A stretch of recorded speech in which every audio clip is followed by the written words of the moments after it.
Well, welcome to everyone to a new meeting of building bridges between philosophy and neuroscientists. Can everybody hear me okay? Maybe at the chat room, somebody can. Yes, yes, we can. Thank you. Thank you, Ezequiel. Well, we are Francisco Gallo and Marina Tracas. Today we have two speakers who are going to talk about fake news and the mind. We have Aude Bandini, professor of philosophy at the University of Montreal in Canada. And we have Ciara, no, is it okay, Ciara? No. Ciara Greene, professor of psychology from the University College in Dublin, Ireland. And well, the seminar is organized as follows. Each speaker will give a talk of approximately 30 minutes. And once the talks are finished, we will give room for questions and an interaction between them and with the audience.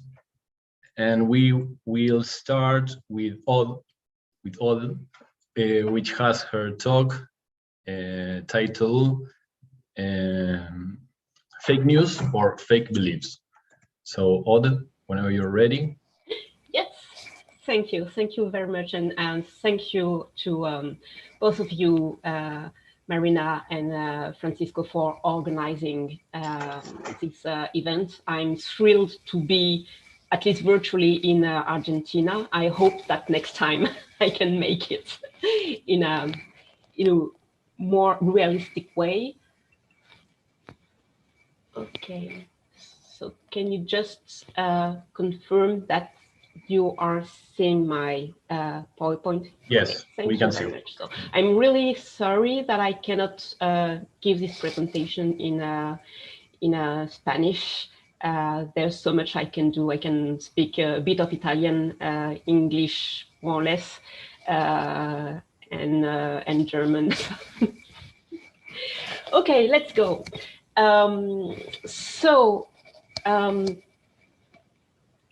Let's try and start with some reference to basic definitions of fake news. So there is a variety regarding definitions of fake news, but I will rely on what seems to me the usual definition that we use in everyday talk when we talk about this phenomenon. That is, so an information that is false, even though it is being reported as news, for example, by the media, and fake news as to their specific content are more often than not sensational and related to famous people or power or sex or that kind of stuff that draws the attention of the eventual audience. So on the face of it, it seems like the very phrase fake news is a kind of oxymoron, because as news, it seems to claim to enjoy some kind of epistemic force. And so to be a good candidate as to be considered as an evidence from which you could draw some other inferences, for example. But since it is fake, then this claim to epistemic force or any epistemic authority is immediately disqualified. So maybe this this self-contradictory appearance is just that, just an appearance, since we can immediately disentangle two different levels. First, there is in every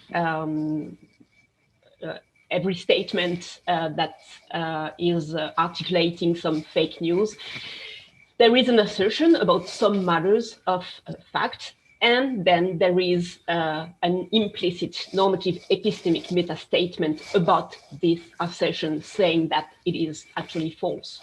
So there are two issues, I guess, we could address as philosophers. First is the semantics and the epistemology of fake news, and this is what I'm going to do, which is think about and try to provide a definition of whatever it is that is fake news. And there is also a more pragmatical approach in which we would view fake news through the lens of speech act theory. But for time constraints, I will only able today to talk about the semantics and epistemology approach. So here we go. This is one of the most infamous fake news that occurred during the last American presidential election, according to which the Pope Francis allegedly endorsed Donald Trump for president. So first, let's think in terms of semantics. What are the conditions that allow the phrase or the statement, some proposition P, say Pope Francis endorses Donald Trump? At what conditions such a statement is accurate or is actually a fake news? So P and proposition P would be a fake news, I suggest, if and only if P is a descriptive empirical proposition. That's an assertion, as I mentioned earlier.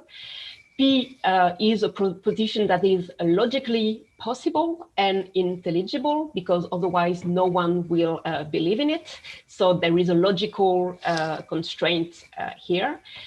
A third condition, there are some close possible words in which that proposition, namely in my example, the Pope Francis endorsing Donald Trump as president, there is some close possible words in which that proposition would turn out to be empirically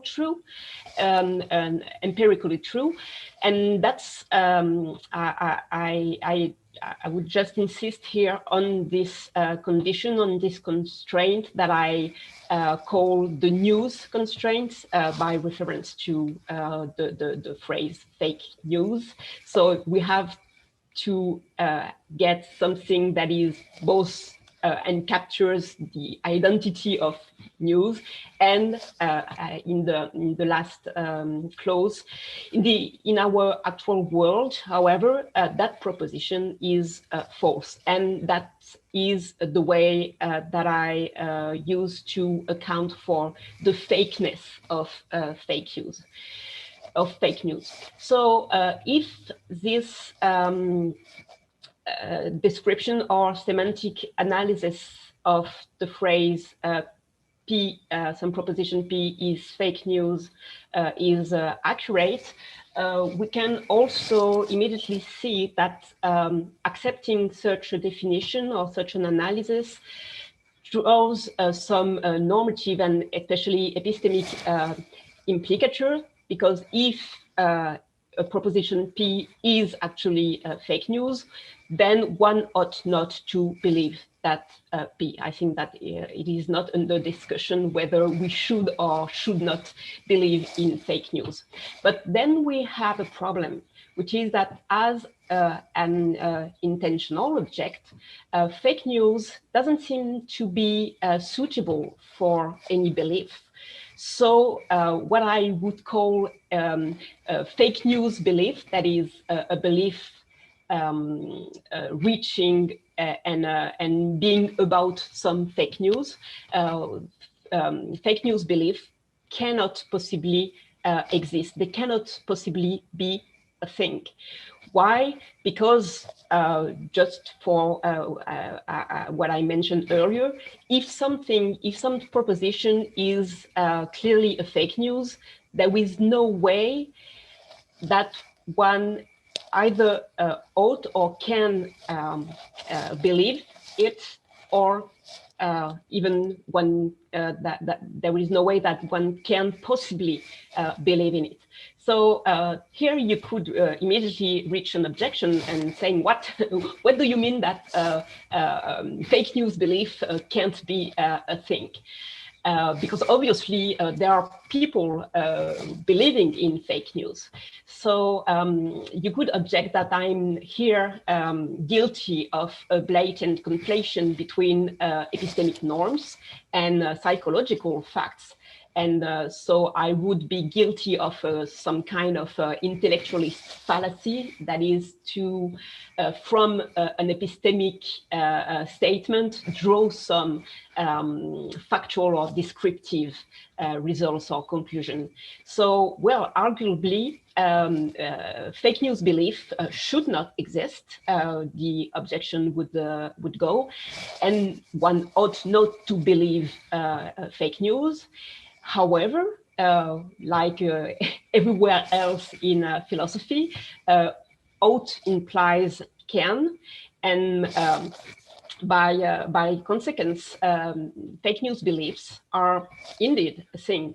They have to be an actual doxastic state for which epistemic agents may be held responsible and blamed accordingly, and all the efforts that are put to prevent and empower the public against the proliferation of fake news.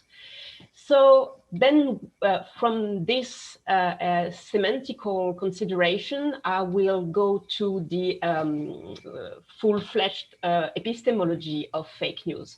So here the question is, do people sincerely fall for fake news? That is to say, are fake news beliefs actually genuine beliefs?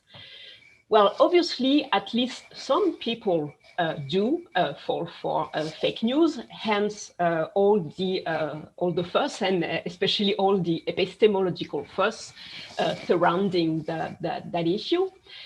But that is puzzling, since epistemologists usually assume that first, beliefs are cognitive mental states, by contrast with cognitive mental states like desire or imaginations and so forth.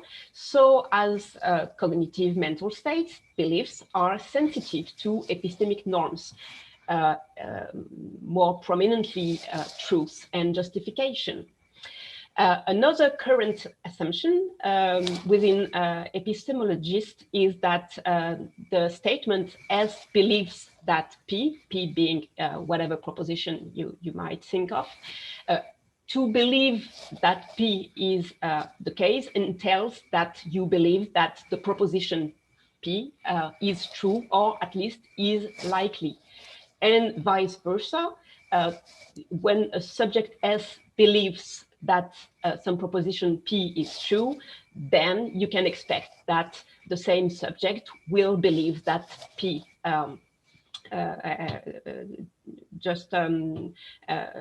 short. So, and the last, which is closely related to what I just said earlier, one cannot normatively, neither psychologically, believe a proposition and believe that this proposition is false or very unlikely. And this is the crux of the matter, and what is at the root also, I think, of the fake news problem for epistemologists. So considering the former objection, which consisted in saying, wait, you cannot say that there is nothing like fake news belief. I would answer just fair enough. For the sake of the argument, let's say that fake news beliefs are actual doxastic states. But what are they, and implicitly, are they genuine beliefs? And if we want to elucidate the nature of the doxastic states that fake news belief claim to be, we have to confront what I call the fake news belief dilemma. So it goes like this. Subject S believes that some proposition P, and this proposition being some fake news, S believes that P, if and only if, first possibility, either S believes that P because she mistakenly believes that P is true or that P is likely. So for say Sally to believe that the Pope endorses Donald Trump, well, either Sally believes that the Pope endorses Donald Trump because mistakenly she believes that it is true or it is likely that the Pope actually did endorse Donald Trump. Or second possibility, Sally believes that the Pope endorses Donald Trump because she rightfully believes that P is false or unlikely. So, and you immediately see where the dilemma is located, because if you buy the first possibility, then it means that what you call fake news, that is in that case the proposition P, that proposition just amounts to a lie.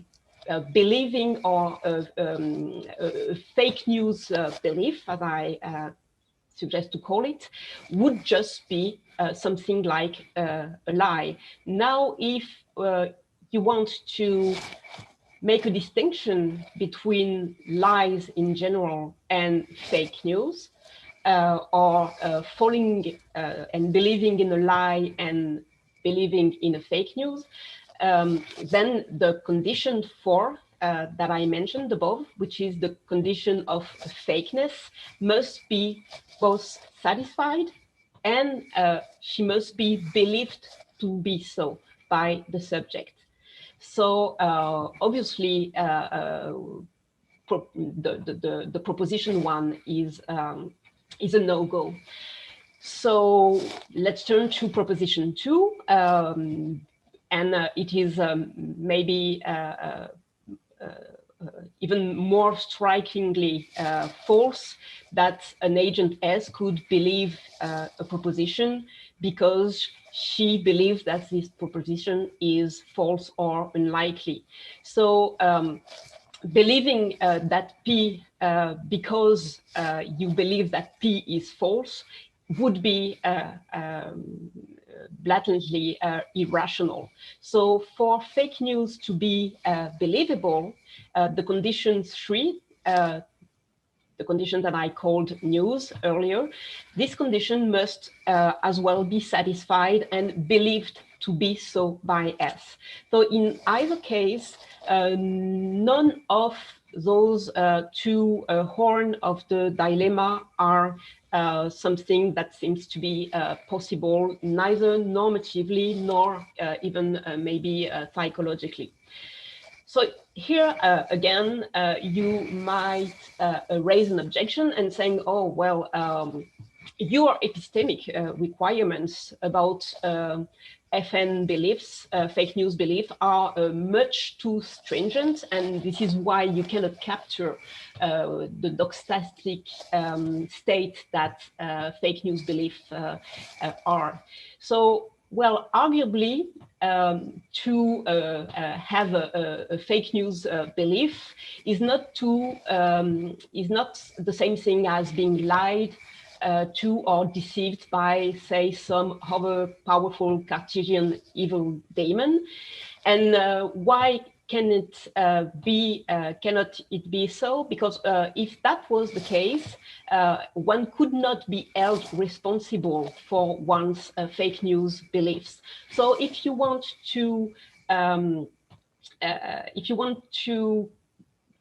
endorse the idea that fake news beliefs are a kind of epistemic vice that can be put on the responsibility of the epistemic agent, then you have to make room for the epistemic agent to have some control over their beliefs, and especially in that case, over their fake news belief.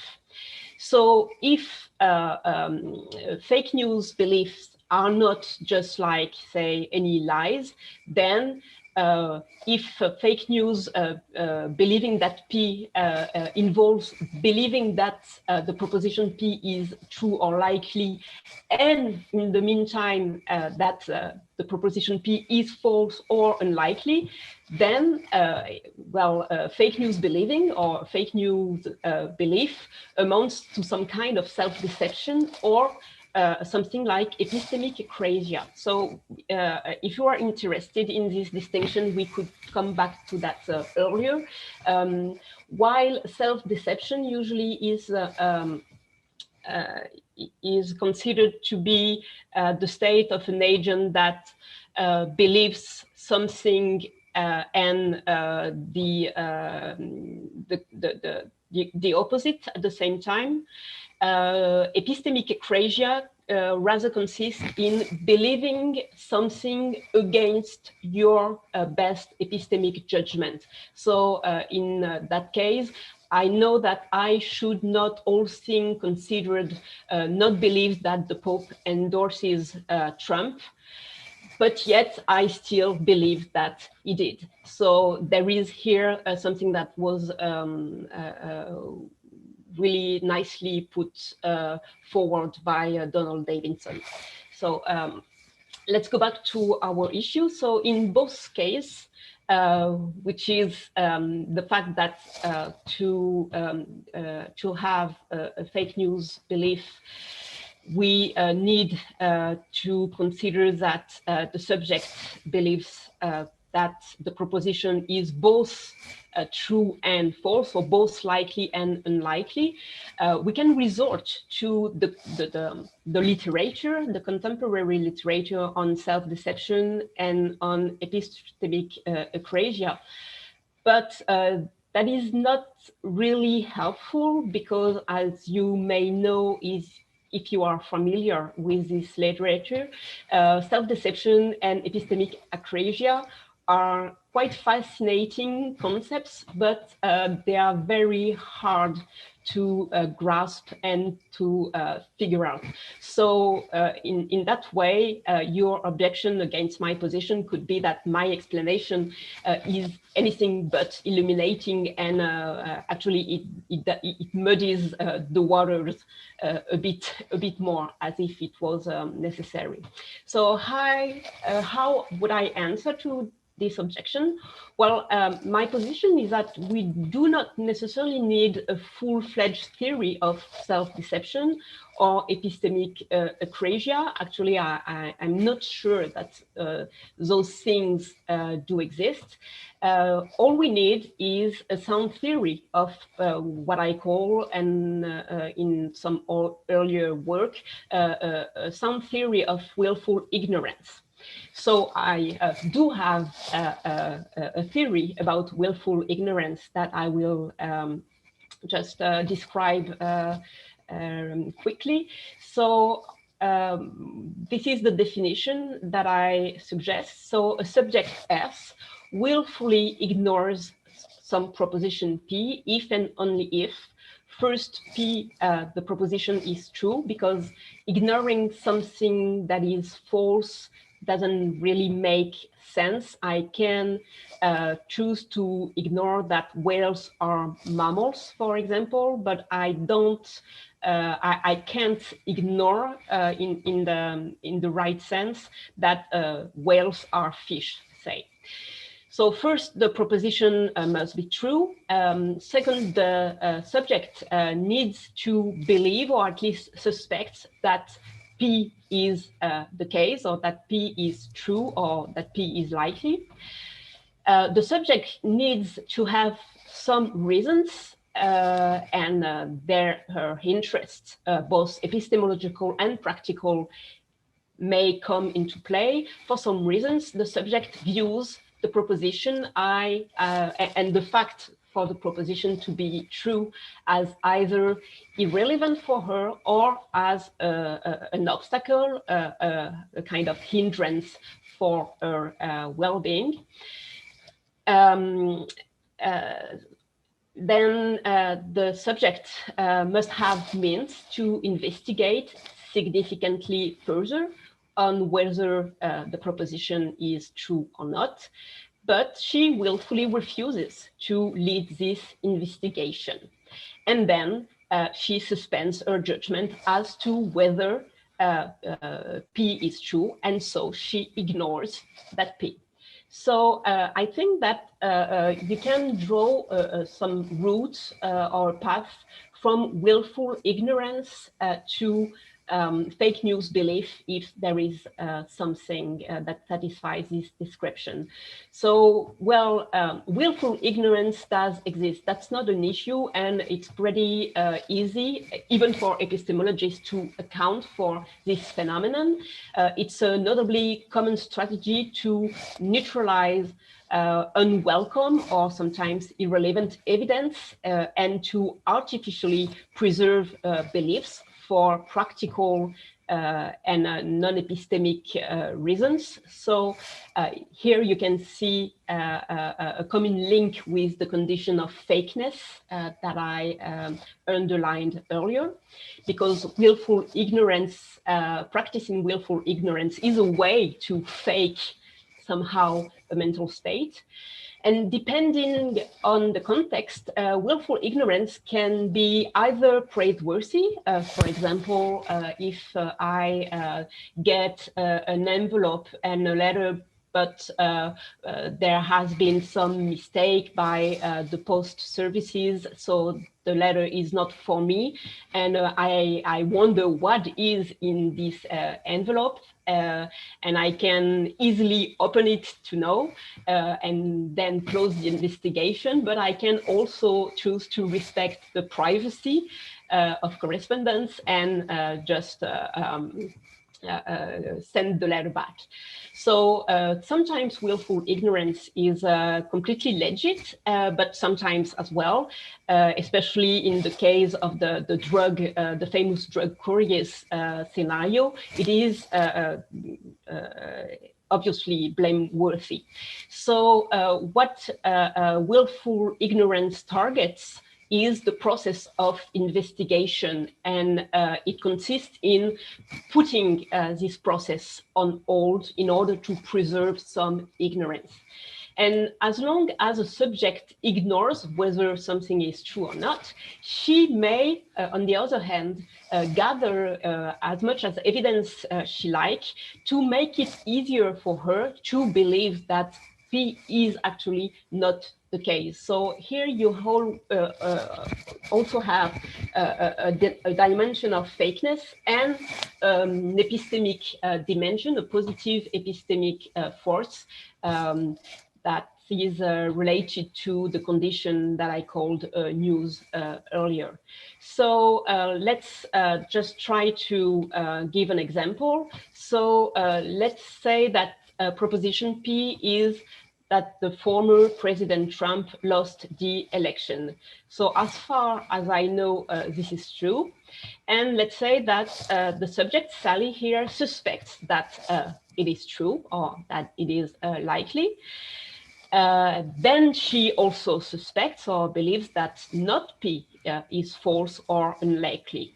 And given her interests, say that she somehow would get some huge benefits if Trump had won the election, she wishes that not P is the case.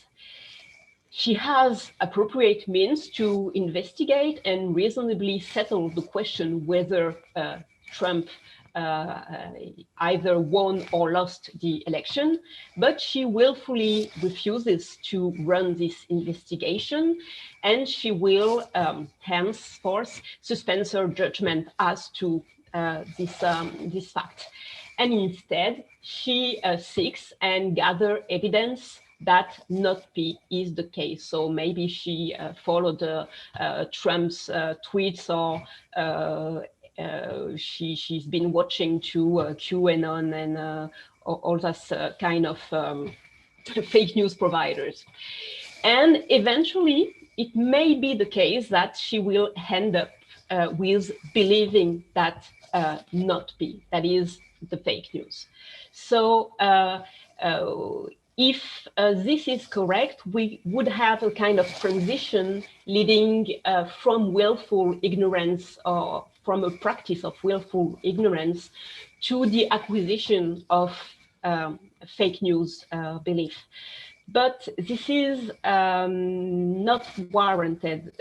What I want to say is that even if you, through the means of willful ignorance, even if you can neutralize the unwelcome evidence, considering your interest and your wishes about what reality should be, there is no clear warrant that your wishes are going to come true.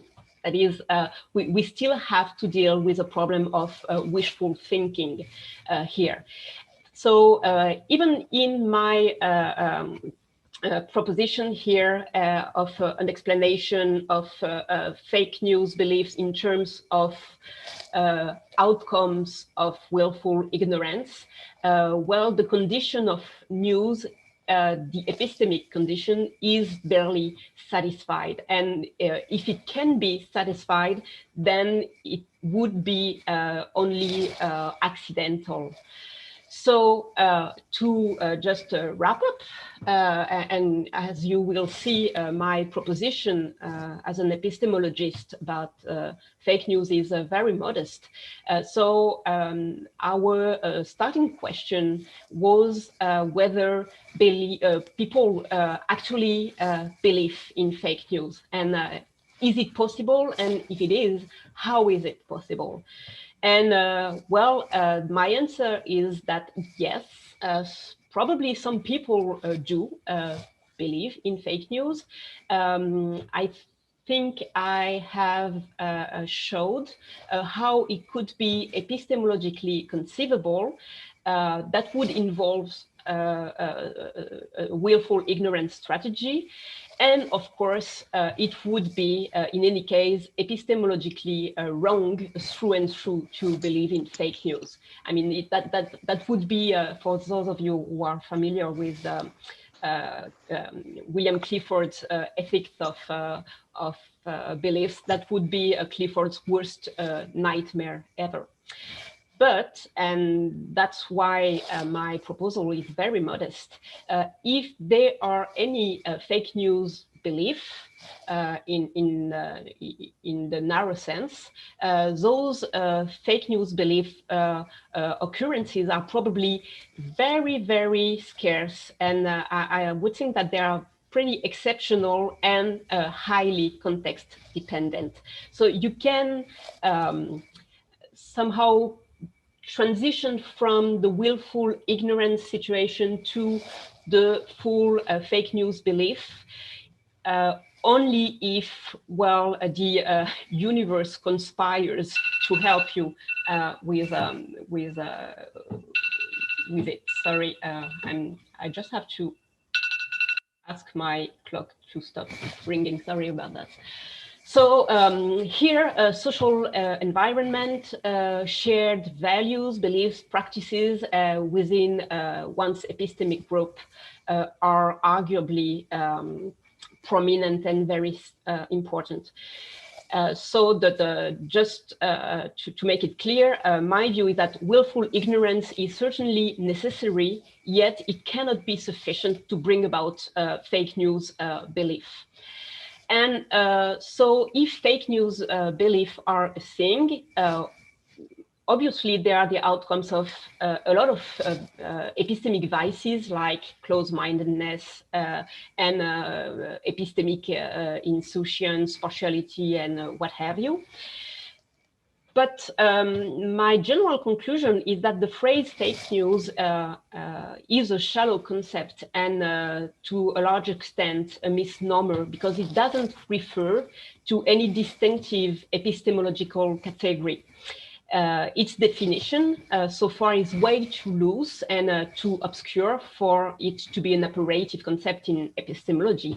And well, as it stands, for me, fake news beliefs are likely fake beliefs or wannabe beliefs. And sometimes you can fake the belief until you make the belief, but you have never any warrant in that respect. And I guess that I think that honest epistemology might consider handing this issue over to actual experts, that is, social scientists, psychologists, people working in political theory and communication, and in the realm of philosophy, to speech act theory, and that could be a proposition for the discussion.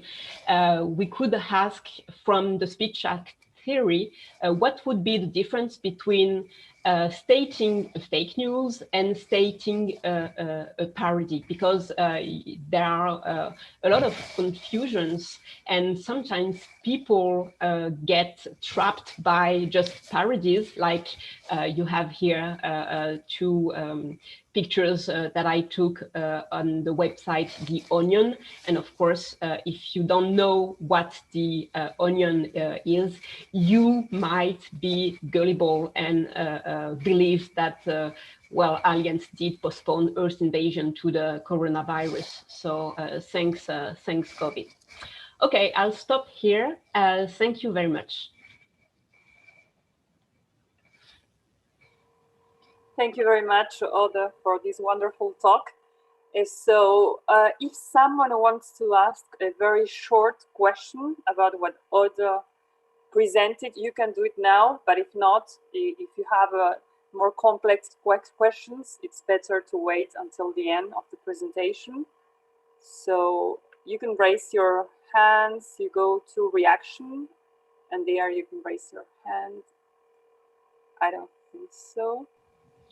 Just for the sake of discussion, I'm going to just send my PowerPoint presentation in a PDF file in the chat, so you can... That's great. Yes. That. Yes. Thank you. Well, so I think we are going now to introduce the next speaker,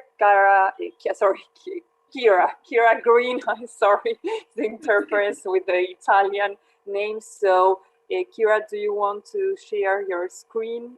Sure, thanks. Thank you very much. Okay, so hi everybody. It's great to be here. Thank you so much to Marina and Francisco for the invitation. And I thank you so much to Aude for a really interesting talk, because I think that was just a very different way of thinking about this this topic. And I think in a way that's what's really nice about this whole series, is that we have our topics that we consider ourselves experts in, and then we kind of get siloed in our little bubble, and we don't think about it from another perspective. So I found that really, really interesting and very thought-provoking. So thank you. So my approach is going to be a little bit more experimental, and kind of focused on sort of like empirical data around misinformation and so-called fake news. Before I start, I just want to acknowledge my collaborators, and big picture in the middle there really is just Gillian Murphy, who is my main collaborator and who is involved in all of this work. And then just some of the other collaborators in California, in Aston in the UK, and in my own university, who've been instrumental in this work. So I think Aude already really kind of addressed this question of what is fake news. And I think it's something that we need to think about. We always need to address when we start any research on this topic, because, you know, it can mean a huge amount of things. It depends on who you're asking, really. So it can mean disinformation being intentionally sowed on the internet by a political organization, by a government. It can mean just a story that's just wrong, but, you know, maybe somebody means well, but they're just inaccurate. If you're Donald Trump, maybe it means stories you just don't like. Or maybe it even means satire, like stories like The Onion that Aude shared. So what we see then is that fake news is this umbrella term that's used to describe various categories of information and news media. So it's important that we discriminate between these different kinds. So just a little bit of I suppose, jargon before we get going about the distinction between maybe misinformation, which is inaccurate information that might be spread intentionally or unintentionally. So it might be the story that your auntie tells you about how, you know, if you drink enough water, you won't get cancer, or it might be something that's spread intentionally to try and get you to, for example, buy a herbal remedy that will cure cancer. Disinformation is basically the same in kind of information, but what's different about it is the intention behind its sharing. So disinformation is inaccurate information that's spread intentionally with the aim of disrupting political or social processes, so disrupting an election, for example. And of course, satire, we have intentionally inaccurate information, but in this case, of course, the information is created for humorous purposes, and it's not actually intended to deceive. Of course, we have someone just being wrong, and we have any news that I personally don't like. So any of these things could be considered fake news, depending who you ask. For the purposes of this talk and for my research in general, when I use the term fake news, what I'm referring to is completely fabricated stories about events that didn't happen. So in all of the research that I'm going to be talking about, we actually invented the fake news stories because we want to make absolutely sure that we're not getting distorted or mixed up with any real, if you like, fake news or real misinformation that might actually already be out there in the world and that our participants may already have been exposed to. So we create totally novel stories that we can be very confident are not true and didn't happen. Okay.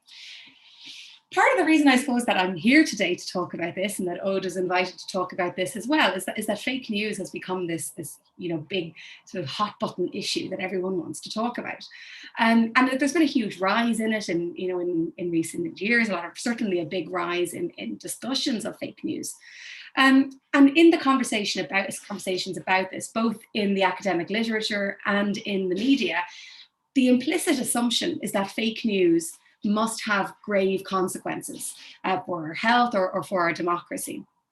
So, for example, we see a huge amount around of stories around, Donald Trump's misinformation campaign that did fake news and polarized politics, get Trump elected, the dangers of a fake news epidemic, what Facebook did to American democracy, and so on. Again, we saw similar discussions around Brexit. Brexit is drenched in fake news. It's time to correct the Brexit fake news. How fake news caused Brexit. So again, we have this narrative that fake news leads directly to behavioral change and to disastrous consequences. And of course, more recently, we see this in COVID-19. So COVID-19 has been accompanied by what's been referred to as an infodemic by the World Health Organization. So we have a pandemic associated with an infodemic, just a deluge of misinformation. So fake news is killing us. How can we stop it?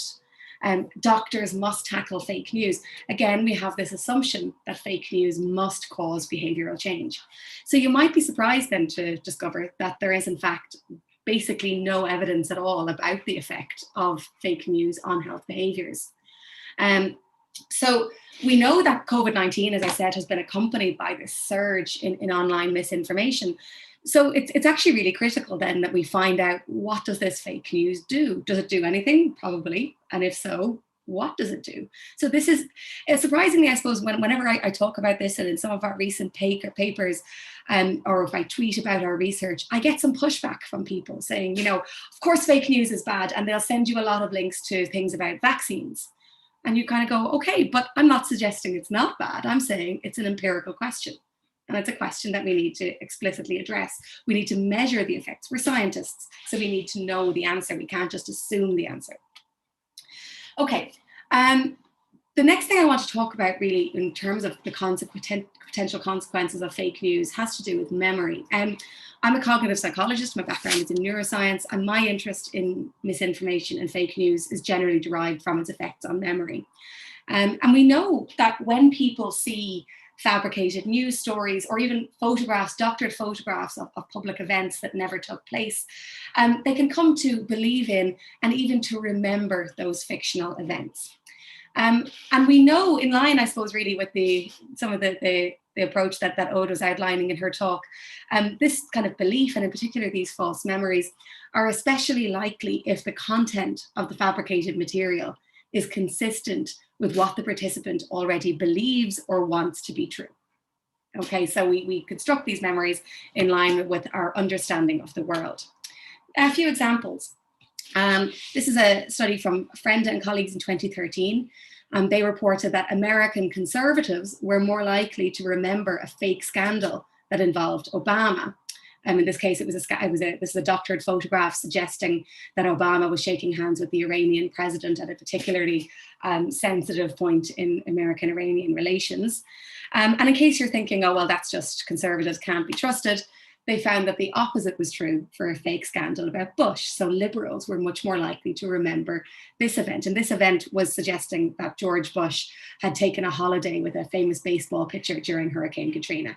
Neither of these events were true, but they created these doctored photographs and found that false belief in them fell in line with ideological or political views.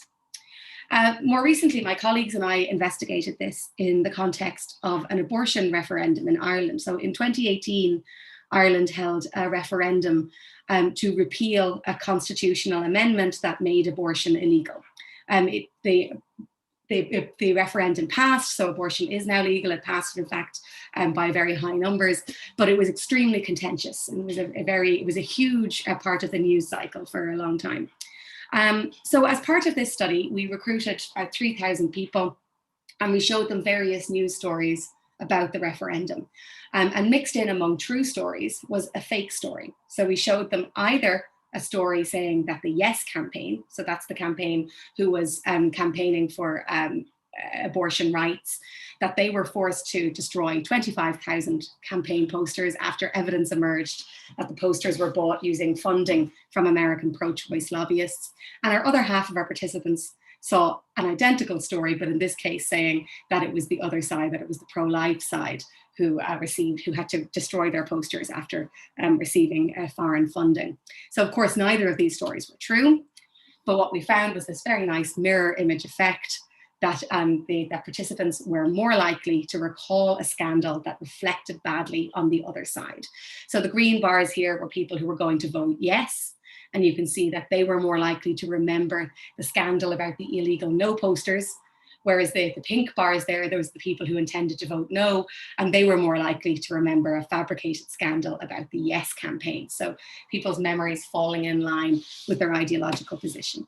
And what you're seeing there with the kind of the paler bars on top is that no matter how we defined a memory, if we defined it very, very specifically, very narrowly, that you have to specifically remember having seen or heard about the event, or if we defined it a little bit more broadly, so you didn't remember seeing it, but you remembered hearing about it, or if we broadened our definition even more widely to include whether you just believed that the event had happened, no matter how we sliced up that data, we still found that effect. So people were remembering that story in line with their ideological beliefs. Just last year, we conducted a similar study around Brexit. So again, this time we took UK participants who took a position on Brexit, so who would identify as either a leaver or a remainer. And we kind of presented them again with a series of true stories about Brexit, but also a fake story. And the fake story was we had a couple of different fake stories. One of them was this one suggesting that confidential documents on the WikiLeaks site suggested that there were 30% of the campaign donations to either the Leave or the Remain campaign were illegal and came from sources outside the UK. and another fake story suggesting election tampering, so suggesting that 1,100 ballots from either the Leave or the Remain side were found in a skip, in a dumpster outside a polling station a week after the referendum. So both of these were stories that never happened. Again, we found a similar kind of effect to what I talked about before. So people were more likely to remember those stories if they aligned with what they already believed. So yes voters remembered the fake scandals about, beg your pardon, Leave voters remembered the fabricated scandals about the Remain campaign, and Remain voters remembered the fabricated scandals about the Leave campaign. And what you can see here is just some quotes from our participants. So the data we collect is mostly quantitative data. So we ask people, do you remember this? Yes, no, they select different options. But we also tend to give people some space to talk about how they felt about the event at the time. And these provide us with some nice evidence that people really are forming false memories for these events. So for example, in our Brexit study there, we have a Leave voter who read about the Remain scandal, saying, being an ex-employee of the council, I thought the alleged tampering was a bit over the top. Anyone could have put them there. So this is somebody who says, I worked for that council and I remember those votes ending up in the bin. But I think the story was overblown. But this person is remembering this event happening. People saying, it confirmed in my mind that outside interference is now deeply entrenched. This up in the purple there at the top, we really liked this one. This was something from the abortion referendum. And the participant said, I don't think anything wrong happened and the posters shouldn't have been burned. And what we really liked about that is our story never said the posters were burned. So the participant was creating these additional details and constructing these additional details in their mind. So how does this happen? I'm not going to get into this in much detail. I know we have some neuroscientists in the room who will be very familiar with this phenomenon. But the basic idea is that memories are not stored in the mind in one piece. So if you ask a lot of people, sort of lay people, for a metaphor about memory, they'll sometimes talk about it as being like a video camera that you can rewind back and forth and watch the same events in the same order. Or sometimes people will talk about memories like something that you put in a suitcase and you put it up in the attic. And then when you want to remember it, you go into the attic and you take down the suitcase and you open it up and there's the memory. But of course, that's not how memory works. Memories are in fact stored in a distributed manner throughout the neocortex. And then when we want to remember something, we actually rebuild it. We reconstruct that memory every time. The metaphor that I like to use is that memory is like a Lego tower. So every time we go to remember something, we're rebuilding that Lego tower. And sometimes, we build the Lego tower pretty accurately, but sometimes we leave a piece out, or sometimes we add an extra piece in that was lying around. So sometimes, and a lot of the time what happens is we will rebuild that Lego tower in line with our sort of mental blueprint of what a Lego tower should look like, even if that's not what our original tower actually looked like. So this is what we see with memory, that when we reconstruct our memories, we'll reconstruct them in line with our mental blueprints about the world, which we call schemas. So I might have a schema saying that Leave voters are untrustworthy and would do anything to get their way. So I'm going to be more likely to reconstruct a memory in line with that fits my understanding of the world. So why is this false memory stuff important? And the reason it's important is that false memories can sometimes influence our behavior. There's a really nice body of research by Elizabeth Loftus and Bronstein and others who have found that if you implant a false memory in someone of having once gotten sick as a child after eating a particular food, they'll eat less of that food in the future. So if I implanted a false memory in you that as a child you got sick after eating strawberry ice cream, you'd be less likely to eat strawberry ice cream if I gave it to you again. So we know that having a false memory can actually alter your behavior subsequently. So my colleagues and I hypothesized that we might see stronger behavioral effects in participants who form a false memory for fake news. So if participants are exposed to fake news, that might have some effects on their behavior. If they subsequently form a false memory for that story, we might see even stronger effects. Okay, the next, we're going to put a pin in that and come back to that in a moment.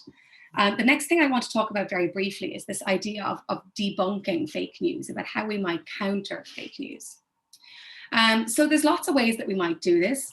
A lot of kind of news outlets and social media and so on run fact checks where they'll take a particular story that's been wrong and they'll say, no, this isn't right. Here's the correct answer.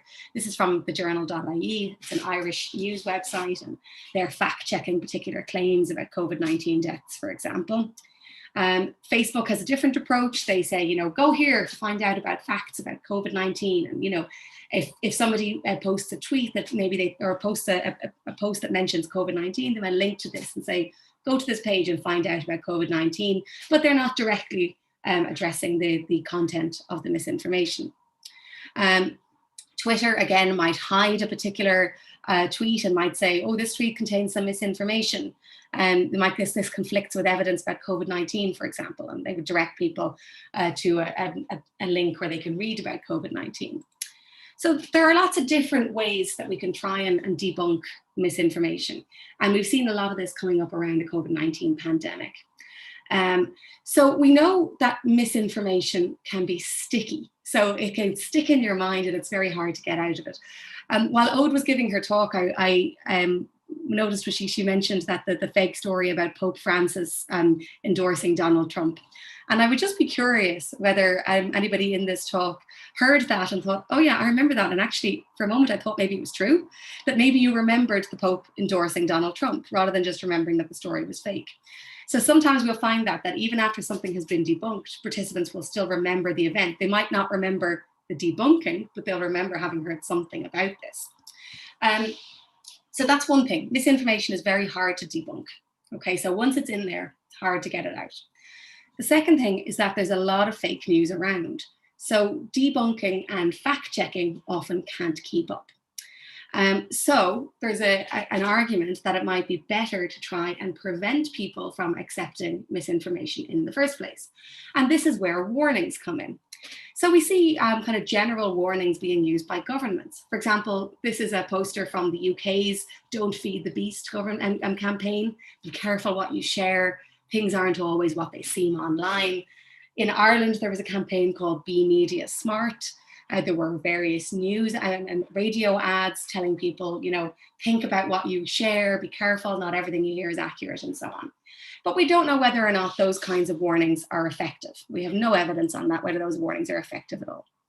Okay, so I want to tell you now about a study that was just published last week in the Journal of Experimental Psychology Applied. And this was our attempt to actually quantify the effects of fake news and false memories on behavior using COVID-19 news. And we also looked at the effects of some of those generic warnings in this study. So we collected this data last year. It just took a long time to get through the peer review process. And we recruited just over 4,000 participants with a final sample of 3,700. Generally a pretty well-educated sample. And we recruited our participants through that news website that I told you about, thejournal.ie. So we worked with the journal and we had a news article on their site that asked participants to take part in a study about how the news had affected their reaction to COVID-19 and what kind of media messaging they'd come across. So we didn't tell any of the participants in advance that this was a fake news study. Though, of course, we debriefed them very carefully at the end, so they didn't go away with misinformation about COVID. So half the participants in the sample viewed either a positively framed or a negatively framed warning about misinformation, mixed in with some other public health warnings. And the other half were assigned to one of two control conditions. So they either saw no misinformation warning, but they saw the other public health warnings, or they saw no warnings at all. So this is what the warnings looked like. So we had sort of general, you know, kind of the kind of warnings you'd see around COVID-19. And these were designed to look like Irish government health posters. So this kind of colour scheme is what's been used for COVID in Ireland. So, you know, the importance of washing your hands, the importance of, you know, covering your coughs and sneezes, social distancing. And then mixed in with those, we had misinformation warnings. So this was a sort of a positively framed one that emphasizes the benefits of being careful around misinformation. Not all news stories we read are accurate. So during the COVID crisis, it's important that we play our part in society by thinking carefully about the stories we read and share. Think before you share and keep your loved ones safe. And then we had a more negatively framed one that emphasized the dangers, that sharing stories that may not be true is irresponsible and puts us all in danger during the COVID-19 crisis. Think before you share. And so we wanted to see what the effects of those warnings might be on participants' response to misinformation. So participants, after viewing these warnings, and we were told them we just want to see what kind of misinformation, what kind of news messaging and media messaging you've come across. We then showed them 6 news stories. And we said, we just want to know which stories you've seen before. And 4 of the stories were true and 2 of them were fake. So we actually had 4 fake stories, and participants saw a randomly selected 2 out of 4. So that means that for each fake story, half the participants saw it and half of them didn't. Okay. So the fake stories we used a fake story suggesting that the chemical in chili peppers reduces the replication rate of coronaviruses, so you should consider adding more spicy food to your diet. We had another fake story saying that drinking coffee can reduce the severity of coronavirus symptoms. A third suggesting that there was a whistleblower report that there were complications with the forthcoming COVID vaccine, and that these concerns were being hidden by the company. And again, this data was collected last year, so before any vaccines were on the market. And the final fake story that said that a contact tracing app had privacy concerns, that the people developing the contact tracing app had worked with Cambridge Analytica, and that there was a concern about data privacy. Okay, so we also had some true stories saying that vitamin D can reduce coronavirus complications. Some of you might be familiar with the MMA fighter Conor McGregor, who posted a video urging the Irish government to enforce a lockdown. About a politician who had to call off some rallies after there was COVID at her children's school, and a story about Sweden pursuing a different strategy to combat COVID. So after each story, the participants saw these questions about memory. So did they remember the events described in the story? And participants who selected one of those top 2 options there, I have a clear memory of seeing or hearing about this, or I have a vague memory of this event occurring, those were coded as memory. And those other answers, I don't remember, but it feels familiar, or I remember it differently, those weren't coded as memory. We asked people where they heard about the story and how they felt about it at the time.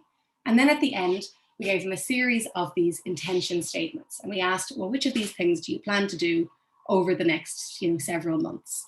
And you can see that the statements there highlighted in red are the ones that are linked with our kind of fake stories. So I intend to drink more coffee, I intend to eat more spicy food, I intend to get a COVID vaccine, and I intend to download the contact tracing app.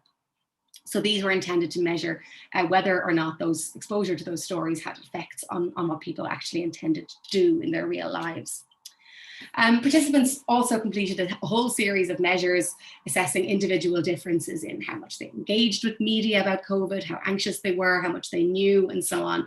I'm not going to talk about those today, but the effects of those measures on false memory is reported in another paper in Cognitive Research Principles and Implications, if anyone wants to look at that. Okay, so looking just at the effects of exposure to fake stories, well, what we found was that exposure to the fake stories had small effects on some behavioral intentions, but not others. So we found that there were effects on participants' intentions to drink more coffee or to download the contact tracing app, but no effects on their intention to eat spicy food or get a vaccine. And you can see that those effects are roughly around 5% change in intention. Okay, so they're pretty small effects, but they're statistically significant. We also found that about a quarter of our participants reported a false memory for at least one of the fake stories. And you can see that it really varied with the story. So some of the stories, like the contact tracing app, a lot of people reported remembering that. The chili peppers story, hardly anyone reported remembering that one. So it really varied with the story. So some stories were obviously felt more familiar or more convincing than others. So in this graph, what we're looking at is among the participants who saw each story, some of the people reported remembering the story and some of them didn't. So what we wanted to know was whether experiencing a false memory for that fake story would have additional effects on your behavior over and above just being exposed to the story. And again, we found that experiencing a false memory produced effects on some intentions, but not others. So here we see, for example, people who saw the fake story about drinking more coffee and then remembered having seen it before, reported that they were about 12% more likely to drink more coffee in future than people who saw the story but didn't remember hearing about it in the past. Equally, people who saw the story about the contact tracing app and said, oh yeah, I saw that before, I remember that story, they reported themselves as being about 7% less likely to download the app than people who were shown the story but didn't remember having seen it before. When we come now to the fake news warnings, what we find is that there was no effect of any of those warning conditions that I showed you earlier. They had no effect on people's behavioral intentions. They had no effect on how true they thought the stories were, how many false memories they reported, how easily they could distinguish between true and false memories, or their overall tendency to go, yeah, I remember that. No effect at all, okay? No difference between having a warning or not having a warning, and no difference between positively and negatively framed warnings. And this was a really big study, very, very well powered. So this suggests that those kinds of generic warnings just don't work. Now, this is only one study and it needs replication, but it's not good news for generic warnings. So to summarize the results here, we found that exposure to misinformation about COVID-19 has small but measurable effects on behavioral intentions. Now, the question is whether that's enough to nudge our behavior. So sometimes small effects can have oversized effects. So for example, if we think about the very famous story by Andrew Wakefield and colleagues in the article published in The Lancet in 1998 that linked the MMR the MMR vaccine with autism, that resulted in a 10% drop in MMR vaccination in the UK, which led to a huge spike in measles deaths. So, even a relatively small effect can be very significant in public health terms. We also found that fake news can lead to false memories for health information, and that experiencing a false memory has effects on our behavioral intentions over and above mere exposure. But we found no effect of a general warning, suggesting that those generic warnings about online misinformation, like the ones that governments use, are unlikely to be effective. So a couple of limitations to mention about this. The first, of course, is that we evaluated participants' intentions to engage in health behaviours rather than the behaviours themselves. And that's because it's actually really hard to measure real world behaviour. You can't go in a polling booth with someone and see who they vote for, and you can't follow them around and see if they're drinking more coffee, although we are planning some future studies looking at experience sampling to see if we can actually measure real world effects. Now, there is a well-documented intention behaviour gap. So what people intend to do doesn't always translate to what they do. For evidence of that, you only have to think about the last time you decided to get more exercise or eat less sugar and realise that your intentions don't necessarily translate into behaviour. But we do know that intending to do something is a really important first step for actually doing it. If you don't even intend to stop eating sugar, you're definitely not going to eat less. Okay, so intentions are an important first step to look at. Second limitation is that the effects in this study are based on a single exposure to a novel fake news story, one that we made up, so they've definitely never seen it before. In the real world, it's probable that those behavioral effects are probably stronger after multiple exposures. And we have various kind of cognitive heuristics and biases that we use that lead us to think that the more sources we see for something, the more trustworthy it is, even if all of those sources actually lead back to a single primary source at the back of it all. We also know that even seeing a story just twice can increase how truthful you believe that story to be. So if, for example, like Penny Cook and colleagues showed participants clearly nonsensical stories, like a story saying the sky is green, and they said, hey, how truthful is this? And people would say, not at all, 2 out of 100. And then they'd come back a little while later and show them again, how truthful is this? And people still didn't think it was truthful, but their rating might have gone up from 2 to 8. So there's a little bit of an increase, even though they still don't think the sky is green, they're now becoming a little bit more familiar and they're a little bit more likely to think the story is more plausible. So our future research, which we're actually doing right now, is examining, in fact, I'm waiting for the data to come in right now to see what the effects of multiple exposures of these stories are going to be. So what can we do about fake news then? So if I've just shown you various things that don't work, what can we do? How can we try and reduce some of these effects?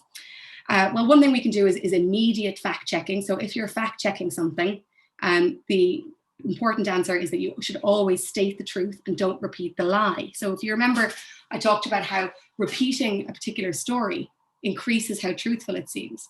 And when I talked about that idea of, the Pope Francis and Donald Trump, sometimes all we remember is hearing about the story. We don't remember it having been debunked. So if you're debunking something, don't repeat the lie. It only makes it more believable. So, for example, a fact check that says, does the COVID-19 vaccine contain microchips? That's a bad fact check, because what it's doing, it's using that journalistic technique of asking a question to draw people in, but what it's doing is restating the lie. Instead, it's better to say the COVID-19 vaccine does not contain microchips. So you're stating the truth straight away. So that's one thing we can do that we know works.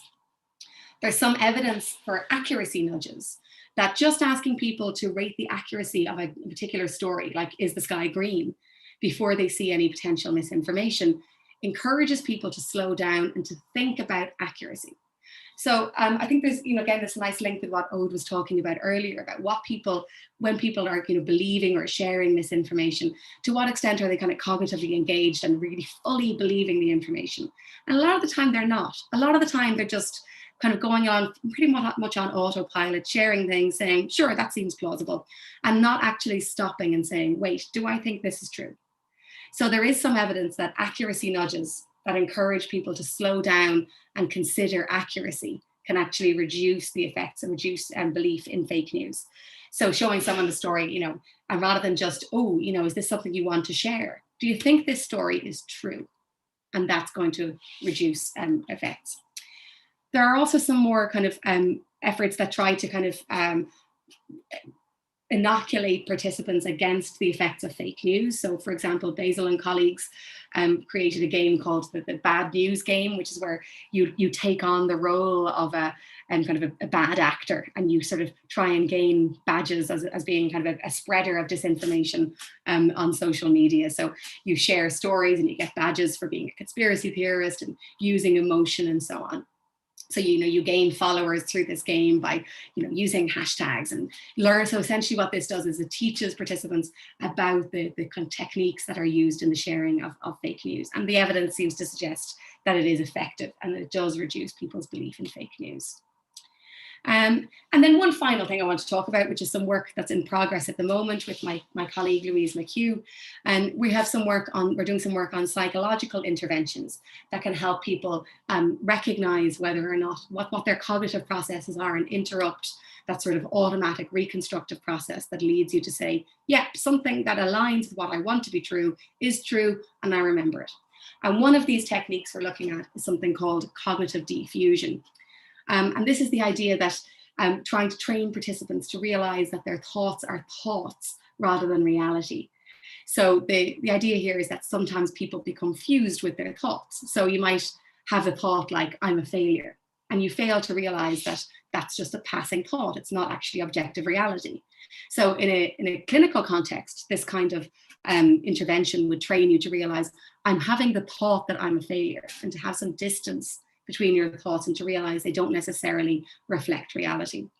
So in the context of a fake news story, we might say, instead of saying, this story is frightening, you might say, I'm having the thought that this story is frightening, so that you're trying to kind of create that distance from your thoughts.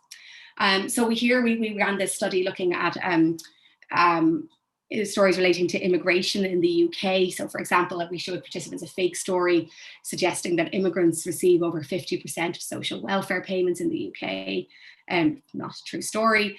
And what we found was that participants who engaged in that diffusion intervention reported the stories as being less truthful than participants who didn't. So you can see there that looking at overall control versus intervention, you can see that participants who engaged in the intervention reported the stories as being less truthful. The green bars are higher than the red bars, so people obviously reported true stories as being more truthful than fake stories. But the critical thing here is that there's an interaction effect, so that the effect of that intervention is stronger for fake stories than for true stories. So this intervention helped participants to discriminate between true and false stories and to kind of reduce their perception of the truthfulness of the fake stories. Okay, so yeah, so our hope is that this might kind of interrupt that automatic process of assuming that because we want something to be true, it must be true. So that's all from me. This is kind of a whistle-stop tour of the research that is going on in my lab at the moment. And I'm very happy to take any questions. Thank you. Thank you very much, Ciara.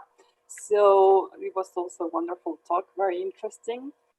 I have a couple of questions, but maybe I don't know if you want to discuss between you a little. If you have questions, is the moment to just, or as you wish, or we can just open the Q&A session. I don't mind, whatever, whoever, anybody who wants to ask a question. Yeah. Maybe we could ask the audience to write their name at the chat so we can order the questions from the audience. Perfect. Okay. Well, would you like to ask yourselves? Okay, I think Mark was first, so if Mark wants to. Okay. Thanks very much. This is a question about what might be a fabricated memory of mine. But I seem to remember, I don't know if it was some of your previous research, I seem to remember some evidence in a paper that marking things as, with information warnings actually made people more likely to remember them later. But does your research stand against that? No, so that's not there is, so I think probably what you're thinking about there is, I didn't really have time to get into it. There is work on things like pre-bunking, which is kind of debunking that happens before the story and so on. So what with those stories, what if you mark a story and say, this story is fake, yeah, people are definitely going to report it as being less truthful. The problem is that in the real world, you don't walk around having like a little like light bulb flashes up over every story and says, this story is fake, this story is fake. So what we kind of need is, with like debunking, like outlets and newspapers and so on, try to run around after the fake stories and debunk them. But in practice, that's really hard to do and to keep up. So what the efforts are to try and train people to be able to do that themselves. I haven't come across the work that you're talking about that suggests that increased belief in the stories. What there is that if you've seen a story before, when you see it again, you're more likely to think it's true, even if you were told before that it's nonsense. So there's something called a continued influence effect. If that's maybe what you're thinking of, which is that sometimes even after something has been debunked, when you see it again, you're like, sure, that sounds familiar. And that's kind of like that Pope Francis idea that I was wondering as that came up, whether anybody in this talk was kind of going, Jesus, actually, for a minute, I thought maybe Pope Francis had endorsed Trump because I sort of remembered that story happening, as opposed to necessarily remembering the debunking about it. Memory, unfortunately, is a kind of a flawed thing. Thanks very much. That's really useful. I think Nick was next. Yes, Nick. Hi, thanks for your talk. It was very interesting. Both the talks actually were great. I just had a quick question about that last study you put up. I think it seemed like you weren't done collecting data or something. Is that maybe I wasn't clear about the diffusion study? Yeah, so we just finished the data collection on it, but we had to exclude a lot of participants, so we need to get some more to get back up to our pre-registered sample size. So I'm hoping that the data won't change because we just have to, we pre-registered a certain sample and then we had to dump out a load of participants. So I'm hoping we'll get them back up and it won't change very much, but it'll be coming out soon. We did another intervention as well that affected memory, but not truthfulness. So it was kind of interesting stuff happening. Wow. So I'm especially interested in the truthfulness judgments. And a bit selfish because I'm interested in the in this kind of Gilbert this idea from Dan Gilbert that belief formation is kind of automatic. You just kind of you catch beliefs sort of like you catch colds or whatever. Information in your environment is believed automatically, and this diffusion idea seems like one thing you might think is going on there is that people are engaging this system of projection, right, which is separate from the belief formation system. Anyway, I think we're kind of thinking of it as like a system 1, system 2 thing, nearly, that it kind of very similar. Yes. Two, kind of, yeah. And so sorry, the question is just sorry for the long build up. Is did you look at if you looked at any kind of individual differences in like cognitive thinking styles or anything like that, and what you found? Tons of them, yeah. we did. So we looked at let's see if I can think off the top of my head. Cognitive flexibility. We looked at we looked at the CRT, so analytical reasoning style, and CRT did have an effect, as it always does in these things. So people who are more analytical, have a more analytical style, are less susceptible to the stories than people who are more kind of intuitive thinkers. We didn't find any effects of psychological flexibility. We didn't find any effects of pre-existing cognitive fusion. We didn't find any effects of overall like cognitive verbal ability. We did find effects of previous people's previous attitudes towards immigrants. So not surprisingly, people who were, you know, like who scored higher on a test of negative attitudes towards immigrants were more likely to believe the stigmatizing stories, you know, than people who didn't. That's in line with a lot of our previous stuff. What we didn't really find was any interactions with those covariates, that they were more or less kind of additive effects. Okay, so very interesting. Okay, thanks. And did certain people have more difficulty doing the diffusion? Yeah, so yes, and that's part of why we had to exclude a lot of people, is that we'd included, because we collected all this data online through Prolific, which I'm not sure if you're familiar with Prolific, but it's like MTurk, that kind of thing. So we had some pretty stringent checks to make sure people were actually engaging in the task. And a fairly high chunk of people were not engaging in the task at all. So we'd pre-registered that we would exclude people who failed those fairly basic checks, that they actually had read the material and understood the material. And not even that they had actually, we also asked whether they had, how strongly they had engaged in the task. And I think we actually haven't done that analysis yet to see whether that, and I think I had to submit, I had said I was going to submit this for a conference, so I had to do a lot of the analysis, but we need to collect more data before we can publish, to replace the people we had to exclude. So it's kind of there's a sort of a 90% of the data version that's going into the SARMAC conference. So, I know the feeling. Wonderful. Well, it's wonderful stuff. I'll let other people ask their questions. If you have another question, we can just come back. I'm done. Sorry. Okay. Sorry about that. No, that's okay. So there is also Daniel. Are you? Hi. Thanks very much to both the speakers for your talks. I guess I'll kind of primarily direct my question at Aude, but I'm curious to hear what both of you have to say about this. So I think your definition, if I understood it correctly, of fake news sort of restricted it to pieces of fake news that are true in close by possible worlds. So I guess I was wondering about that, because it seems to me that what's so alarming about certain pieces of fake news that spread on social media is like just how outlandish they are, and yet they end up spreading anyway. So I'm thinking about, you know, wild conspiracy theories, like the claim that all Democrats are pedophiles running a child sex ring, that sort of thing, which arguably is not a very close by possibility. So I was wondering, you know, do you want to rule out particularly far-fetched conspiracy theories like that from counting as fake news? And then I guess a more general question, maybe for both of you, is like, are the strategies, do you think, for combating kind of more plausible sounding fake news, like Pope Francis versus Donald Trump, versus more kind of far-fetched fake news, are the strategies for combating both kinds of misinformation going to be different? Okay, thank you very much. Yes, you're right. My mention of close possible words was deliberately vague, but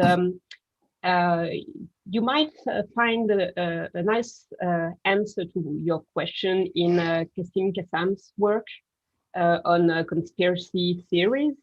And there is this very nice excerpt, a piece where in that book, Kassam says, well, there has been actual conspiracy during the history. And sometimes, I mean, maybe you're too young to remember that, but I remember how the state of deep disbelief I was when the 9/11 happened. It was just unbelievable to have two planes crashing in the Twin Towers. And so, and there, Kassam said, well, you know, sometimes shit happens. and so, I think that for fake news to be believed, it has to be salient. So in one way, it has to be unfamiliar, intriguing, and give you a motivation to eventually pursue and go on with the investigation.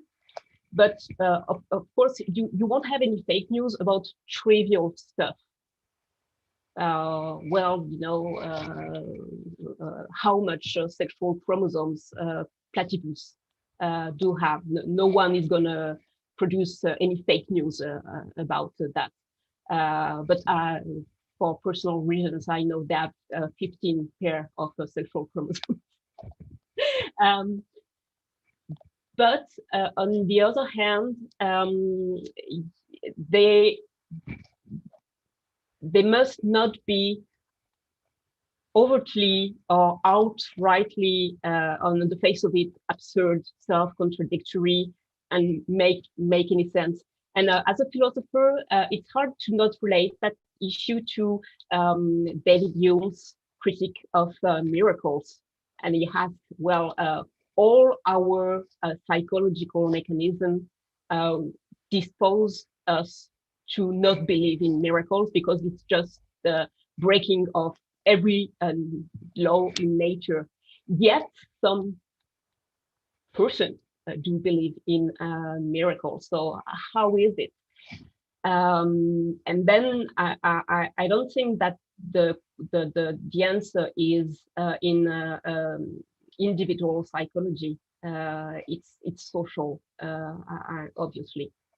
You have, as Ciara just mentioned, most probably you are just believing things that resonate somehow with other beliefs that you already enjoy or entertain.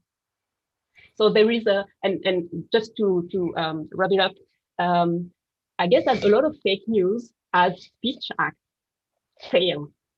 There are much more fake news on the market than what people actually believe.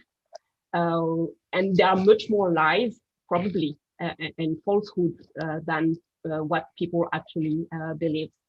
So there is this question: if I were a fake news fabricator, it takes some talent to suggest something tricky enough, but not too absurd or to attract and gain the adhesion of your audience. Yeah, and I think another point, just in response to Daniel's question that links in with what Aude is saying, is that, Daniel, you were saying, you know, there's crazy stuff out there that gets shared, but I think it's really important that we don't conflate sharing with belief. That there's people share, you know, misinformation and stories generally and stuff on social media for all kinds of reasons, not all of which have to do with them believing it and wanting other people to believe it. So like a lot of the time people, like, so it's, I think this is why I have a considerable problem with sharing often being the dependent variable, the outcome variable for this research, because people share things for a myriad of reasons, including sharing it to say, look at this stuff, it's crazy. Including sharing it to say, this is really dangerous and we need to be careful that it doesn't get spread around. And then all of those different kinds of sharing get lumped in with people going, hey, look, all the Democrats are pedophiles. Believe this and act accordingly. You know, so I think it's really important that we pull those things apart, and that like people are sharing things for, you know, clicks on social media. They're sharing it to kind of start a conversation. Doesn't necessarily mean they buy it or they're going to act on it. There was another question. Mohammed, are you there? Yes, I'm there. I would like to ask a question to Ciara. Before that, I want to be clarified that I understand your portion of presentation properly. Did you say something like that, that if we share our news, or our news fake news get shared again and again, the probability of believing the news increased? Was there something like this? Yes. So, Ciara, I think you're mute. I couldn't hear you. Oh, so sorry, I was on mute. Yeah, okay. All right. Yes, there's a phenomenon called illusory truth. So it's the idea that the more often you see something, the more likely you are to think it's true. And that's one of those things that's, it's one of those sort of cognitive heuristics, those kinds of rules of thumb that usually help us get through the world very easily, which is in the normal circumstances in the real world, if you hear something from multiple different people, it's much more likely to be true and reliable than if you hear it from one guy on the street. So multiple sources, we usually tend to think of something as being valid. And the more times you hear something, we ascribe that to the same kind of mechanism as multiple sources, even though a lot of the time it's actually the same source that's presenting it to you multiple times. So the more you see it, the more likely you are to think it's true. Now those jumps aren't necessarily huge. So like I said, if I showed you the story saying the sky is green, you might go from saying, I give that a 2% truthfulness rating up to say 7%. So that's, a jump, but you still don't think it's true, but your relative rating of how truthful it is increases. And then what we're saying is that potentially those kinds of small effects can have additive incremental effects on potentially on behavior. So on that point, for example, about a fake news, we are able to sort it out that this news is a fake news. So in that scenario also, if the news come again and again, what is the probability like? Like I am going to believe it, or I'm going to avoid this type of news? What your depends, and that's research shows. So what our research depends, and says annoyingly, is that it really, really depends, that there's huge amounts of individual differences in that. That why one person will fall for it and another person won't. So what we're looking at the moment is actually, I'm kind of trying to build a model that takes all of those, the technological and social layers, and then works those and builds that in with all those sort of individual cognitive processes, and to see how, like, why is it that you might believe this story but John over there won't, and what those factors are. So there are lots and lots of different things that all might have small effects on their own, but if they all get, it's like, if you think of it, it's almost like if you think about genetics, that you might have, what are the genetic factors that contribute to schizophrenia? There isn't a schizophrenia gene, but there are lots and lots and lots of different small mutations and small changes that together might increase your chance of getting developing schizophrenia. Each of those has a small effect on its own, but when you put them all together in the right combination, the effect can be bigger. So that's kind of what it's like with this as well, that there are large changes that can happen in your kind of news environment that can make you more susceptible, more vulnerable. And then there can be individual differences in you that make you more susceptible to the story. So in your environment, a lot of it has to do with, we're in these kind of filter bubbles a lot of the time. So you will see the kinds of stories that people that are like you and the people that you're friends with are interested in. So like my social media is full of psychologists and full of scientists, because that's just, that's what I do. So that's who I follow. And so I see lots and lots and lots of stories and posts of relevant to my interests. Whereas there might be other people where my social media never overlaps with theirs. They see entirely different stuff. So that's that kind of big things that create different vulnerabilities for different groups. And then there's your other individual things, like what your personal views are, what your politics are, what your religious views are, what your moral views are, what your personal history has been in a particular area. Do you have a personal feeling about, like, are you distrustful of the medical establishment? All of those kinds of things. So that's your past experience. And then there's your cognitive ability. Are you a person, how intelligent are you? How good are you at parsing verbal information? How likely are you, and this is kind of like not so much intelligence as a style, how much do you tend to think your way through a problem analytically, or how much do you tend to go with your gut?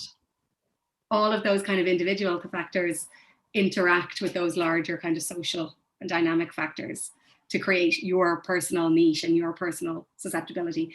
So it's really hard to pick one thing and say this will fix it, because that might fix one bit part and not the rest. Right. Thank you, Ciara. I believe it has a good field of research to do. But we still have plenty more research. So. Exactly. Or we can touch different layers of society and different types of culture. Thank you. Exactly. Thank you. Well, I have a question from Santiago over YouTube, and I think that it's related to this last question. It says, what effects can fake news have on political communication, knowing that fake news sometimes are more credible than verified information? I think that's an empirical question, and it's a question that we don't have an answer to. So I think that's kind of where I started out by saying, what are the effects? And actually, a lot of the time we don't know. That there's the assumption that fake news must have terrible consequences, but we really don't know. And if you look at a lot of the literature that says, fake news causes Brexit, and then you click through their references, none of them say that. None of them have actually tested that. So we don't know, I think I know it's a very unsatisfying answer, but I think that's kind of the answer, is that we don't actually have empirical data on that. And probably, I think what one of the more significant influences on sort of the political sphere has been is an increasing distrust in media. And I think that's probably where rather than there being a specific effect of any given piece of misinformation, if it's more a sense of you just can't trust anything you see, and then people not being able to discriminate between good information and bad information, just treating it all as the same. So, the kind of the BuzzFeedy type article that you read about, how like apples cause cancer is treated in the same way as a systematic review describing a particular clinical trial, that those different kinds of information are treated in different ways. So I think in a political context, it probably has more to do with whether or not people understand information, understand journalism, like understand what good journalism is and what bad journalism is, and understand how to discriminate between those kinds of information and have a certain level of trust in the authenticity of what they're reading. That's probably had more effects in some ways than any given individual story. But again, we don't really know. All right. I have a question two questions for Aude and another question for Ciara. Sorry, Ciara. Okay. Yes.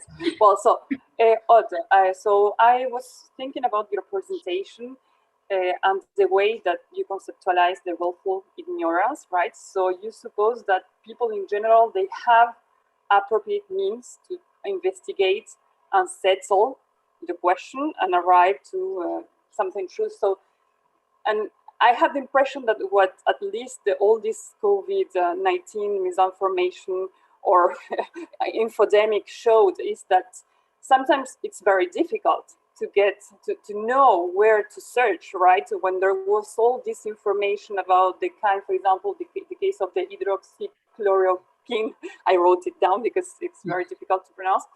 At the beginning, there were some proofs, especially in France, and then there were other kind of proofs, and that was changing all the time. So do you really believe that in those cases where people maybe don't have the means to investigate, they don't know how to investigate and to get to the truth, they can also be, how to say, be susceptible to willful ignorance or not? So how do you explain those cases? Thank you very much, Marina. Well, the COVID situation is very peculiar because it's a context of uncertainty. If you put, let's say, for related matter, the question of vaccines, hesitancy, or even refusal.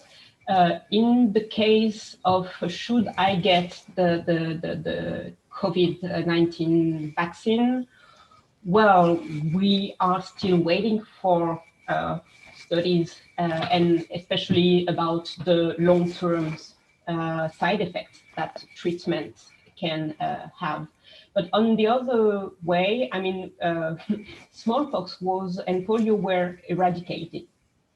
So sometimes it's absolutely appropriate to suspend your judgment because you don't know enough, because there are no available evidence, and that's a fact. But beliefs come in degree, by contrast with knowledge. If you know something, then you are pretty certain of it. Rather than when you believe something, you can have more or less confidence. And there is a way to, and that's all the reflection about trust. Trust is painfully gained, but as Ciara mentioned, very easily lost. And that's a matter of rationality. What are the evidence, and what are the things that I just don't know? But that means that you have to acknowledge what you don't know, and usually we don't know stuff that we don't know. And it's a bit of a segue with something that Ciara mentioned earlier.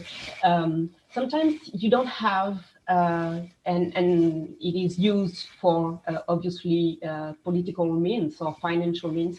You don't need to convince people. You just have to infuse the doubt and the suspension of movement. And all the people who have been Naomi Oreskes and those fine scientists, they've been working on the production of ignorance. And for instance, that's the case for the tobacco industries. And I've been working on the sugar industry as well. You just have to foster controversy. Even if there is a huge consensus and all the experts are just on the same page, you just have to, say, oh well, obesity and type 2 diabetes, they are multifactorial diseases. So you cannot put the blame on the sugar industry as such. But everybody knows.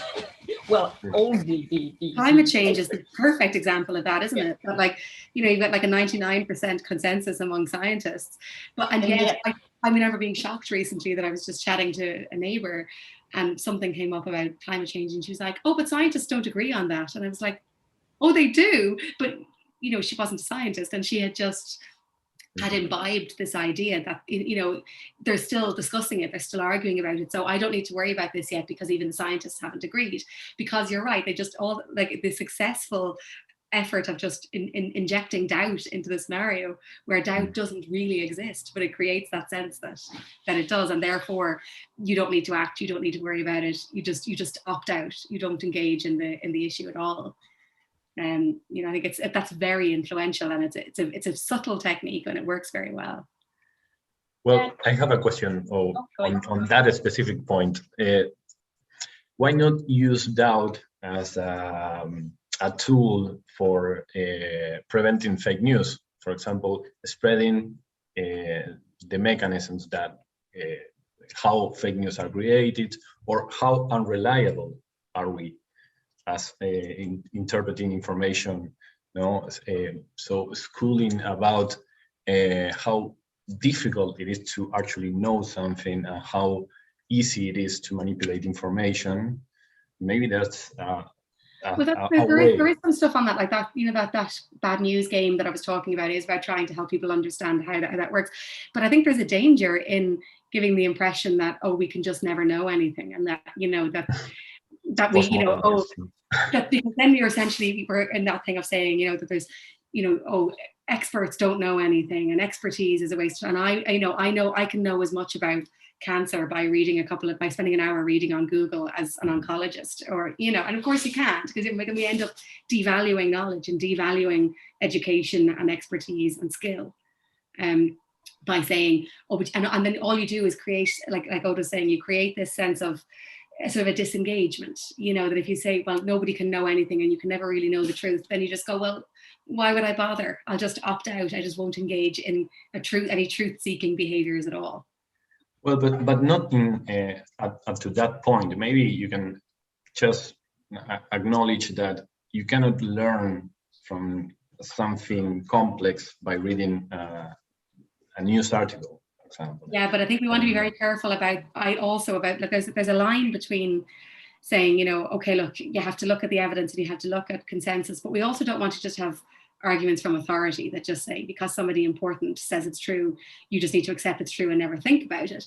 But it's very tricky, because then the biggest klaxon call of, say, anti-vaxxers and so on is do your own research. Now, the research they're doing is nonsense, and the sources they're reading are nonsense, but they're taking the language of scientific inquiry and using it to distort the outcome, you know. So I think Yes. you have to be very careful about sort of unintended consequences, I think, with these things. Yeah, if I may add a word, there is obviously a connection between the issue of fake news and the more general discussion about skepticism in epistemology.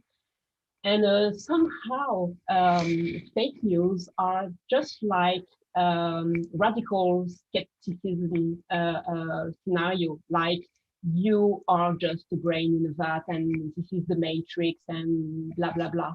And one of my favorite epistemologists, Michael Williams, has this phrase saying that, well, what constitutes skepticism is that it's obviously false, that we don't know nothing, we do know stuff, but it's still alluring. And that's how being an epistemologist and doing epistemology, and that's a phrase from David Lewis, epistemology is the enemy of knowledge, because as far as you are working in epistemology about the conditions under which you can finally say that you know something, well, all the possibility of errors are just mounting up, and at the end of the day, you have to accept that, well, I don't know anything. So there is the answer is contextualist. That is, depending on the context and depending on what is at stake, your epistemic standards are not going to be the same. I mean, if I'm looking at a radiography and I'm just some random person, well, whether I see something on the lungs or not, it's completely trivial and nobody cares. But if a radiologist misses something on the radiography, oh wow, that's another issue. So he's going to be much more.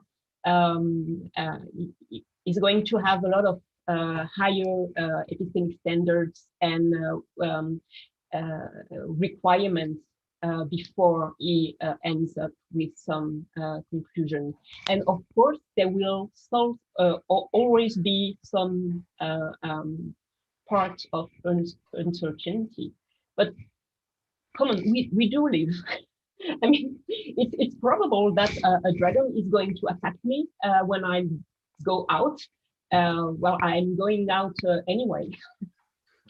It's not a logical impossibility. It's very unlikely, and I don't even think about it. But as a professor, when I teach or when I write a paper, I think twice before writing anything. Well, remember, I read some stuff a long time ago when I was doing my PhD, and well, let's assume that this is correct. No way. You won't even have a revival and resubmit mention after that. Yes, but I was, so I think a healthy dose of skepticism, it's okay, right? We don't just want to be all the time philosophers and think that a lot of things can be false. But I think thinking that some of our beliefs or are not maybe true, or maybe we don't know. I think it's a good thing. And I think both of you go right to the. Sorry. Yeah, I think you can be a philosopher as far as you are a pragmatist. That is sometimes practice overrides, epistemic concepts. You have to act as best as you can.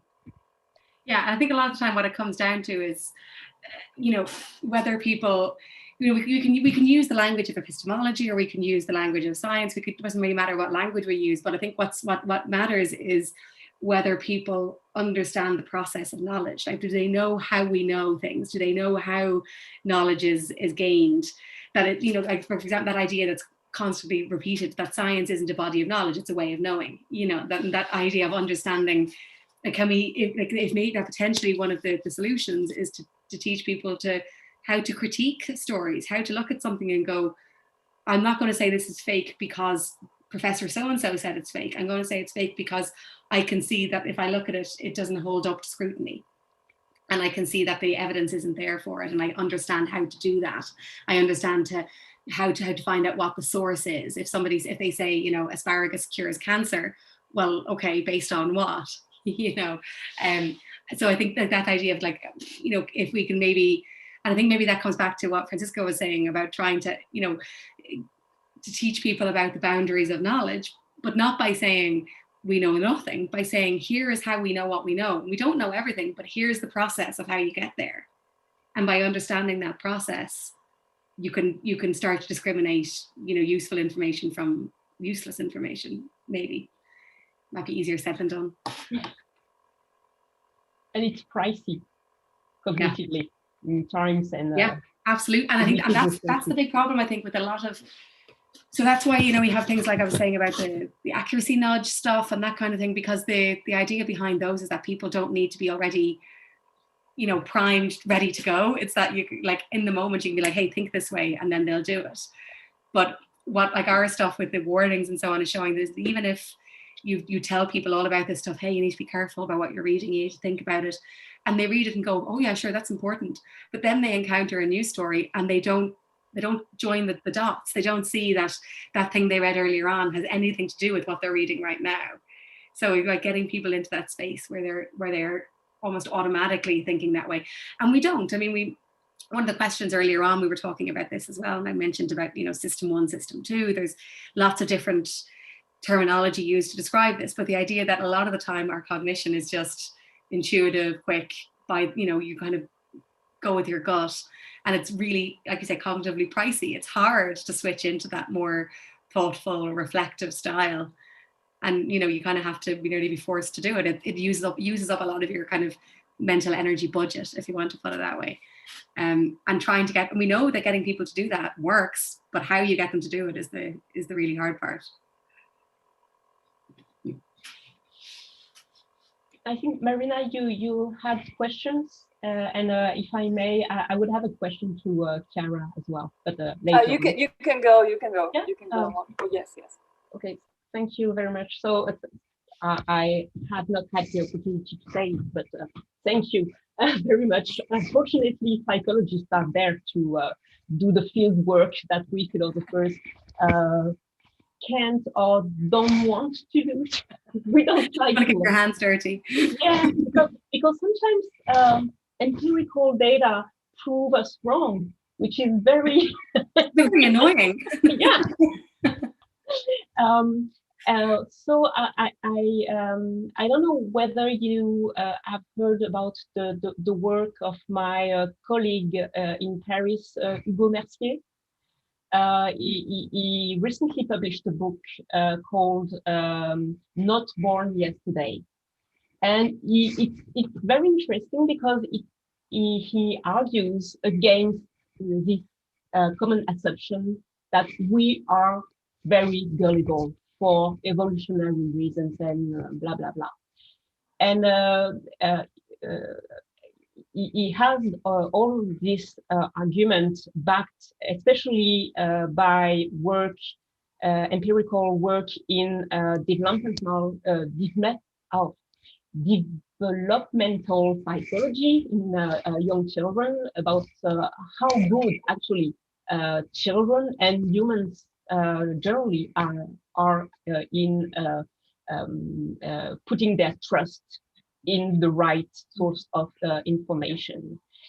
And he addresses of course, the issue of fake news and misinformation and conspiracy rumors and stuff like that. And that's maybe that's a way to address the limitation that you underlined at the end of your presentation about, well, all we have is the self-reported intention of our participants. And of course, yes, I can tell you that I have the intention to lose all the weight that I put up during the lockdown and blah blah blah. But well, I'm still sitting on my chair. And he has this argument that was striking, and I would like to have your input on this about the Pizzagate. And he says, well, do people really believe in the Pizzagate, that there are pedophile and in a no basement restaurant and stuff like that, and say, well, a lot of people share that stuff or claim that they believed in it, but actually only one guy went with a gun, went to deliver the children. So even if I don't know about that guy in particular, but if you really believe that something horrible is happening in your neighborhood, you put yourself together and you go and you go. This is exactly what I was saying earlier on, that like people share information for all kinds of reasons. And a lot of the time, like, so they might have political motivations to share. So say somebody reading the story about Pizzagate thing, they don't, whether or not it's true is irrelevant. It's useful. That they're sharing it because it's politically useful for them, because it tars their political opponents with that, and like, I mean, the tar of pedophilia is not going to come off you very easily. So, you get that on people, that's not coming off. So that's, a good, it's politically useful. So whether or not its truth value is it's not just whether or not they think it's true, it's that the truth value is utterly irrelevant to the decision to share it. It has nothing to do with whether it's true, it has to do with whether it's useful. Yeah, but on the other hand, a lot of people now are advocating, and that's a legal issue, about a right to oblivion, especially online oblivion. Yeah. And the idea is that if I've been accused of being a pedophile, even if after trial I've been completely, I'm an innocent, everybody agreed on that, but it's still there. Yeah. So it's not as if the fake news or the lie was completely truthless. That means that no, but I don't mean that it's got to. I'm not saying that it's irrelevant to society whether it's true. I'm saying it's irrelevant to the person sharing the story, because they're choosing to share it for their own reasons that probably have nothing to do with truth.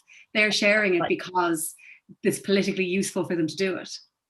And the fact that that might have enormous consequences for somebody else doesn't factor into the decision making. It's a politically useful thing to do, so that's why they'll do it. So, but I think actually just I suppose the last point in response to what you were saying about your colleague, because I think it's really important to note. You were saying his talk about whether that we're like evolutionarily, we're not that gullible because we wouldn't have survived, and that's true. And I think what's really important to note. I was talking about these different cognitive tracks, the kind of the fast and slow, as Daniel Kahneman calls it, the thinking fast and slow and so on.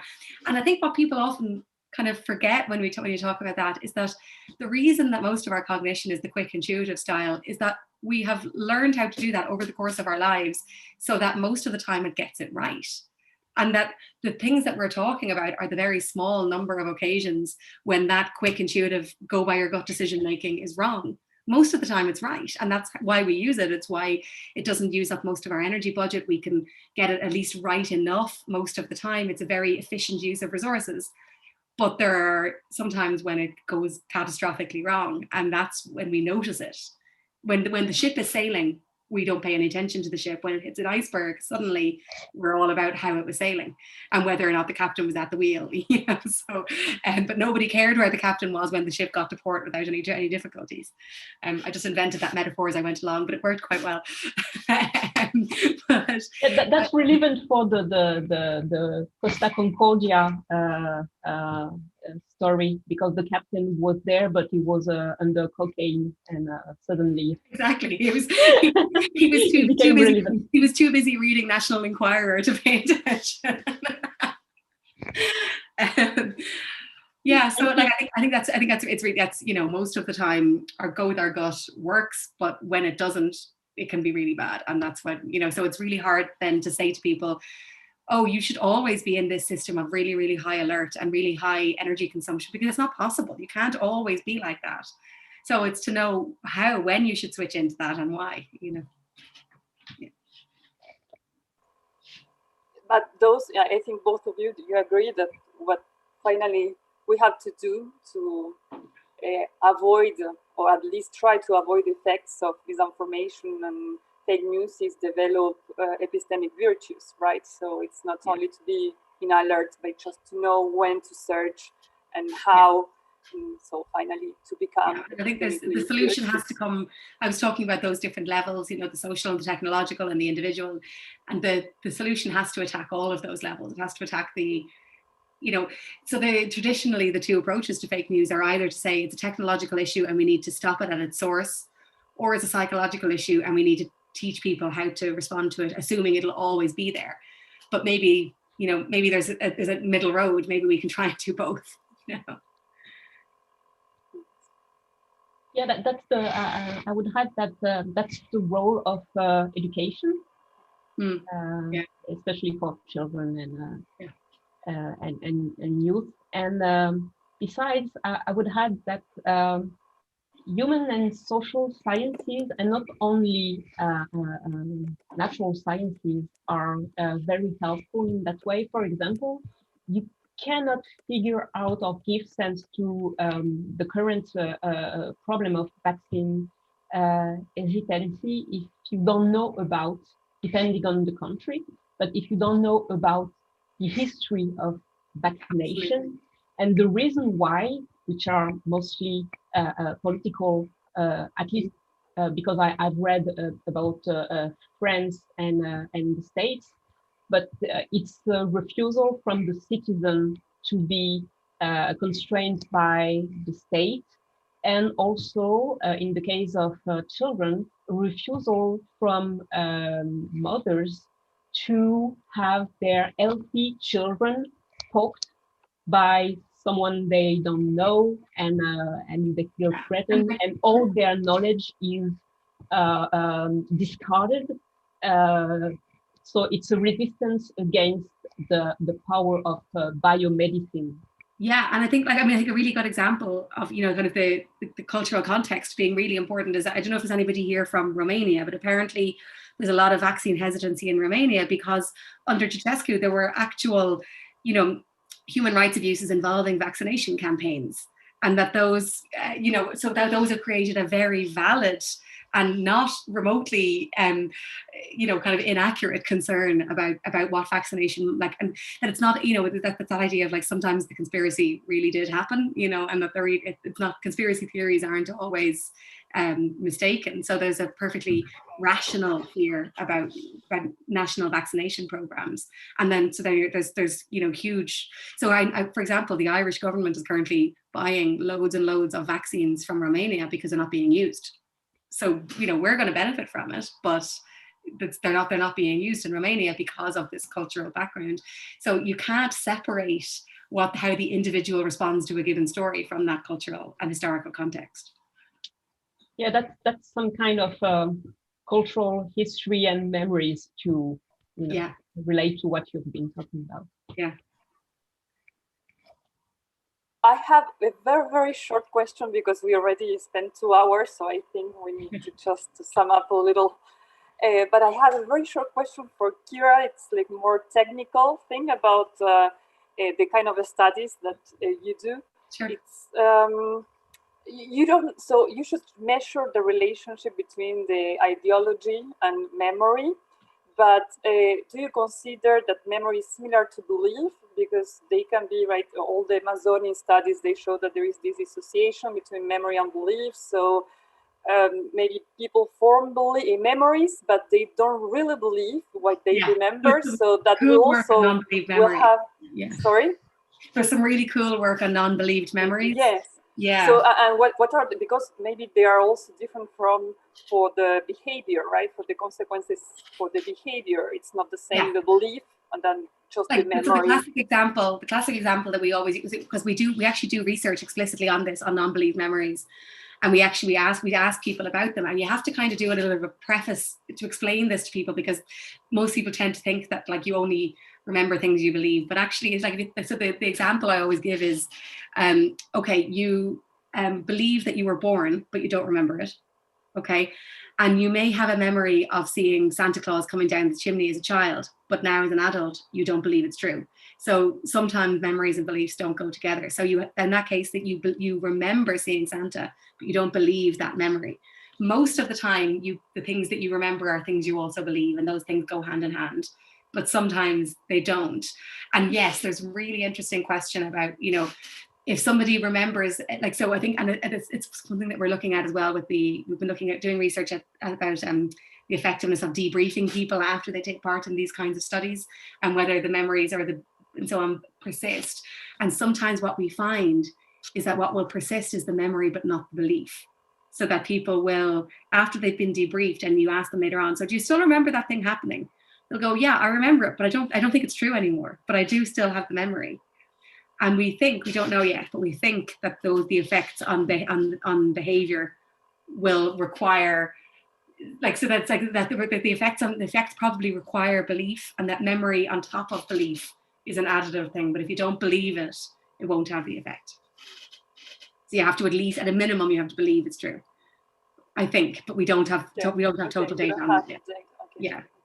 Well, that had to do with the first idea that you expressed about memory, that it was like a reconstruction thing or property, and I think that sum up some of this answer, no?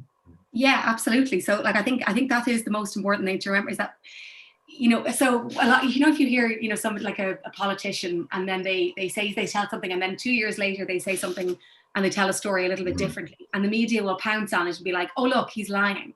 One of these is true, he's lying. You're like, well, no, he probably just remembers it differently, and remembering something differently doesn't mean you're lying. And it's that people still, even though they've heard about all this stuff and they know about memory failures and memory distortions, we're generally really bad at being aware of that idea that our memories are reconstructed, they're rebuilt every time. So, you know, I stand in a classroom and I say, like, how many of you think you have false memories? And almost nobody says yes. But I'm like, I promise you, anybody here who has a memory from before they were 3, that's not a real memory. You know, that's a false memory that you've constructed. Anytime you've had a disagreement with a family member over what happened at that barbecue, you know, and like, who's right? Is he right? Are you right? Probably neither of you are fully right. You both reconstructed that memory in line with the parts of the event that were important to you, in line with what you believe already and know about the people who were involved in the argument at the barbecue or whatever it might be. So, you know, our memory, we kind of need to have a certain, we talk about skepticism with regard to news stories, we need to have a certain skepticism with regard to our own memories as well.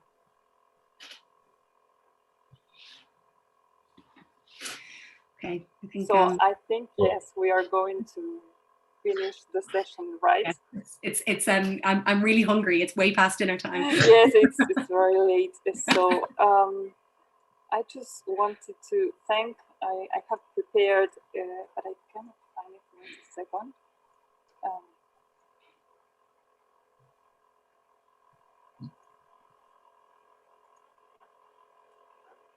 Oh.